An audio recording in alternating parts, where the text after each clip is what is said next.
Goeiedag.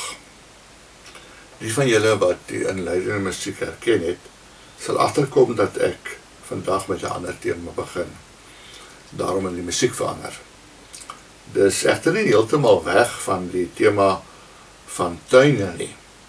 Ek wil 'n bietjie kyk na wat die Bybel oor bome sê.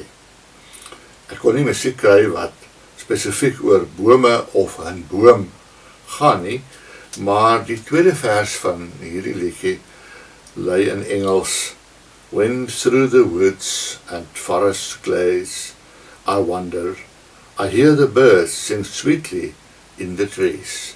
En daarom het ek dit gekies. Regter die Bybel word daar baie van bome gepraat. In die Engelse King James Bybel word daar na 37 verskillende soorte bome verwys.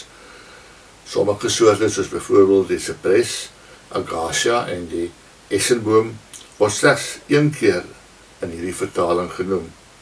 Ander, soos die palmboom, die olyf, die vyeboom en die seder, word verskeie kere genoem. Ek gaan dan nou vir die volgende oordenkings deur 'n woudstap bestaande uit bome wat in die Bybel voorkom, en ons gaan van hulle leer. Maar voordat ons begin om die belangrikheid van spesifieke bome in die Bybel te bespreek, gaan ons eers let op 4 kenmerke van bome waarna in die Bybel verwys word en wat ons as Christene moet nastreef.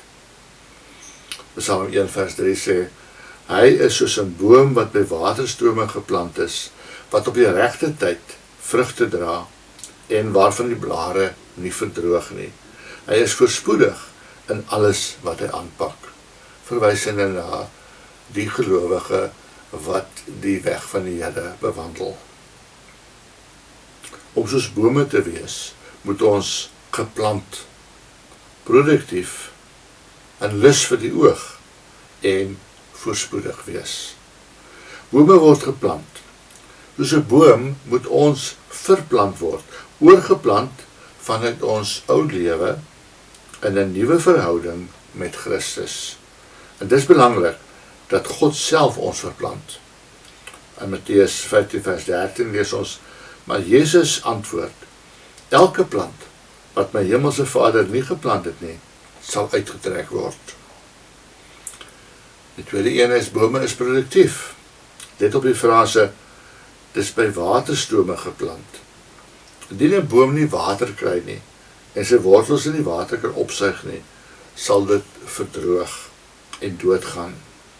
Wanneer God jou plant hy jou in jou eie lewegewende bron, die Heilige Gees, sodat jy kan groei en floreer en produktief kan wees vir hom.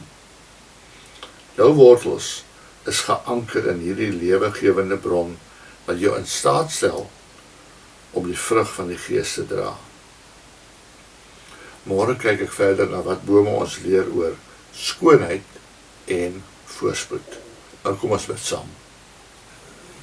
Hemelse Vader, dankie dat U my in 'n nuwe lewende verhouding met U geplant het.